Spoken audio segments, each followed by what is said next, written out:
இன்றைக்கி இங்கே ஈது. அதனால் ஒரு ஃப்ரெண்ட் வந்து என்னை அவங்க வீட்டுக்கு வந்து இன்வைட் பண்ணியிருந்தாங்க. அங்கே போயிட்டு என்னன்னு பார்த்தா என்ன ஸ்பெஷல்னு பார்த்தா இன்றைக்கி அங்கே பிரியாணி பண்ணுறாங்க. மட்டன் தம் பிரியாணி பண்ணுறதா சொல்லியிருந்தாங்க. அவங்க வந்து நம்ம ஊரில் பண்ணுற மாதிரி தான் எல்லாமே பண்ணுறாங்க. ஸ்பைசஸ்லாம் வாட்டரில் பாயில் பண்ணிவிட்டு அது கூட ரைஸ் ஆட் பண்ணி அதையும் பாயில் பண்ணிவிட்டு நார்மலாக நம்ம இப்படி சைட் பை சைடு வந்து ஸ்டியூ ரெடி பண்ணுவோம். மட்டன் கறி இந்த மாதிரி மசாலாலாம் போட்டு ரெடி பண்ணுவோம். அந்த மாதிரி சைட் பை சைடு ரெடி பண்ணி அதுக்கப்புறம் தம் எப்படி லேயராக போடுவோம். அந்த மாதிரி தான் இவங்களுமே பண்ணுறாங்க. பட் இதோட டர்ன் அவுட் வந்து எப்படி இருந்துச்சுன்னா உண்மையாலுமே ரொம்ப சூப்பராக இருந்துச்சு. அவங்க எப்படி பண்ணுறாங்க நம்ம இந்த ஃபுல் வீடியோவில் நம்ம பார்ப்போம்.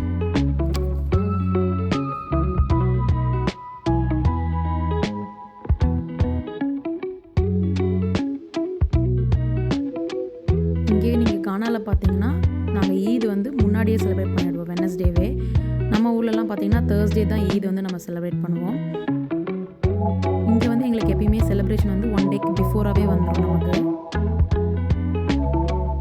நாளைக்கு ஈது செலிப்ரேட் பண்ணுற எல்லாருக்குமே ஈது